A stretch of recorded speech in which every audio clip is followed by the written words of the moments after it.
বাঁধাকপি আজকে মাছের শেপে রান্না করব। আদা আর কাঁচা লঙ্কাটা বেটে কাজু বেটে আনবো। আলু সেদ্ধ করে নিই। সেদ্ধ হয়ে গেছে আলু, ওই জলেই বাঁধাকপিগুলো দিয়ে দিই। বাঁধাকপি ভাপিয়ে নিয়েছি, এবার তুলে হলুদ, লঙ্কা গুঁড়ো, ধনে গুঁড়ো, জিরে গুঁড়ো, নুন, 3 চামচ ময়দা দেবো, 3 চামচ বেসন দেবো, দিয়ে ভালো করে মাখিয়ে নেবো।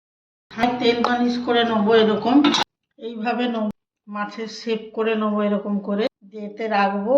এইভাবে করে নেবো। সব হয়ে গেছে, তুলে নিচ্ছি আর সবগুলো ভেজে নিচ্ছি।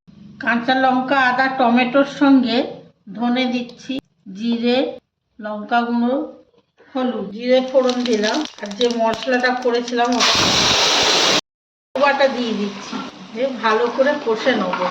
নুন, মশলা কষে গেছে, এবার জল দিয়ে দিচ্ছি। মাছের মতো সাইজে ভেজেছি, দিয়ে দিচ্ছি বাঁধাকপির।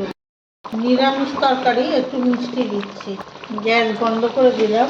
গরম মশলা, ঘি একটু দিচ্ছি। মাছের শেপ দিয়ে নিরামিষ তরকারি করে ফেলছি।